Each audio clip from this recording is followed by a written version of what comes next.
오늘은 2월 18일 목요일입니다. 오늘 본문의 말씀은 누가복음 15장 11절서부터 32절까지 말씀입니다. 오늘 아침의 인사는 이스라엘 사람들 인사처럼 샬롬, 샬롬, 하나님의 평강이 오늘 함께하는 우리 모든 성도님들과 함께 하시기를 주님의 이름으로 기도드립니다. 오늘 아침에 제가 한 가지 예전에 겪었던 이야기를 잠시 하고 말씀을 드리겠습니다. 제가 천안에서 개척을 하고 주일학교 아이들 있죠. 초등학교에 다니는 또 다니지 아니하는 한 7, 8명이었던 것 같아요. 서울 대공원에 여행을 간 적이 있습니다. 사람들이 많다 보니까 저하고 집사람하고 아이들을 이제 관리를 하다가 남자아이 7살짜리 아이인데 그 아이를 그 많은 사람들 틈에서 잃어버렸던 기억이 있습니다. 한 30분 정도 시간이 되어졌던 것 같은데 그 30분의 시간 동안 얼마나 두려웠고 그 마음이 얼마나 복잡했는지 모릅니다. 나중에는 결국 찾았지만 자식을 잃어버린 사람들의 심정이 아마 이런 거였구나라고 하는 그러한 간접적인 경험을 했었습니다. 오늘 성경에 보면 우리가 잘 알고 있는 탕자의 비유에 대한 그러한 말씀입니다.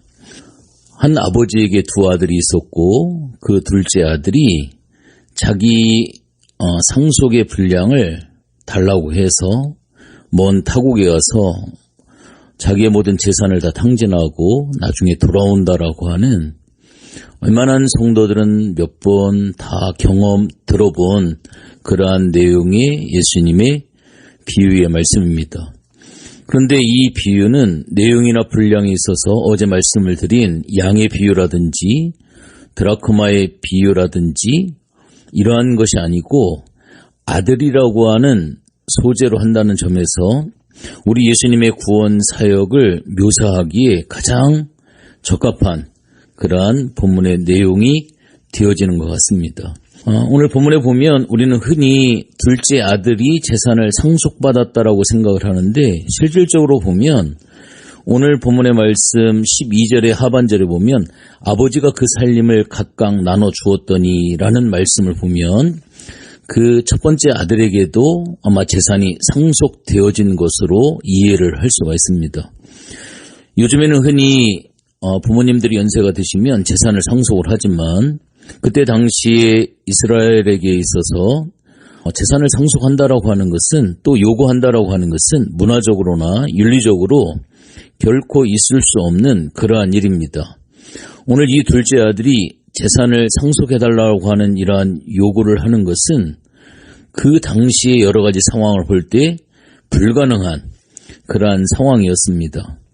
그럼에도 불구하고 상속을 받은 둘째 아들은 그 재산을 가지고 먼 타국으로 떠났다라고 이야기를 하고 있는데 이것은 그가 지니고 있었던 신앙도 내팽개쳤다라고 하는 그러한 사실을 우리가 볼 수가 있습니다.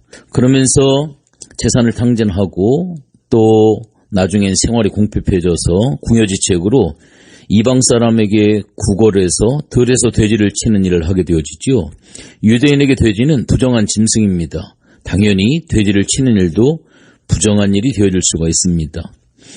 그는 먹을 것이 없어서 돼지가 먹는 쥐염 열매로 배후를 채우려고 했으나 그것도 여의치 않았습니다. 여기에 둘째 아들은 인간이 내려갈 수 있는 최악의 상황까지 내려갔지요. 그는 모두에게 버림을 받은 그러한 사람이었습니다. 그러나 그가 아버지의 풍성함과 또한 궁핍함은 결과적으로 그의 의식의 전환과 큰 결단의 결정적인 원인을 제공하게 되어지지요. 아버지에게로 돌아가겠다라고 하는 그러한 내용입니다.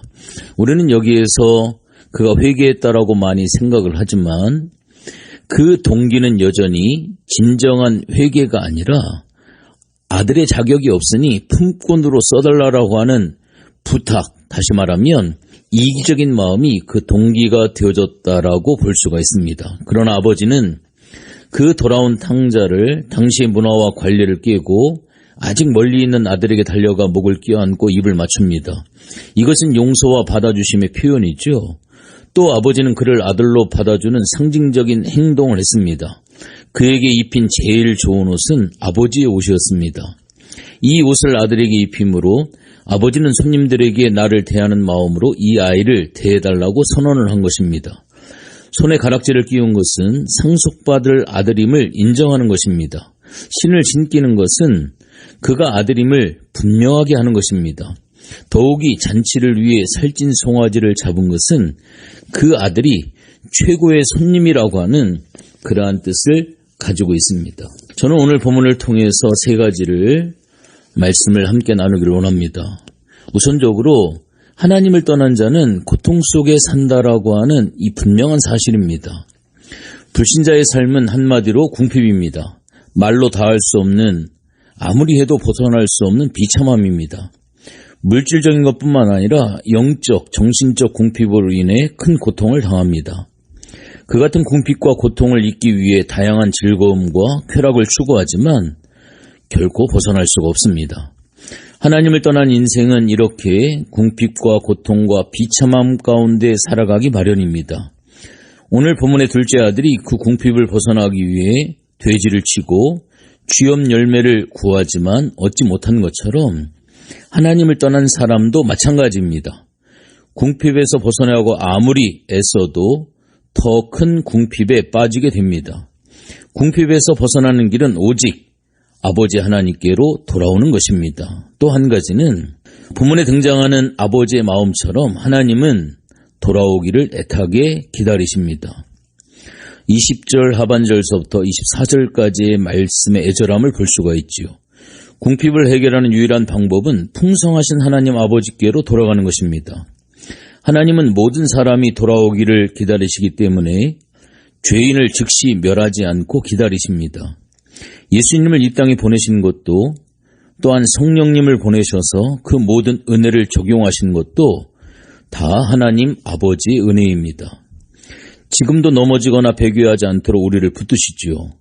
우리가 비록 부족한 존재이지만 회개하고 돌아올 때 하나님이 벗은 발로 뛰어나와 우리를 안아주셨음을 결코 잊지 말아야 됩니다. 우리로 인해 뛸 듯이 기뻐하셨고 하늘에서 잔치를 벌이셨습니다. 우리는 늘 하나님 아버지의 마음을 잊지 말고 감사한 삶을 살아야 됩니다. 마지막으로 한 가지 더 말씀을 드릴 것은 하나님의 마음으로 긍휼히 여기시라고 하는 사실입니다. 25절서부터 32절까지에 나와 있는 말씀이죠. 우리는 하나님 아버지의 마음으로 다른 사람들을 대할 수 있어야 합니다.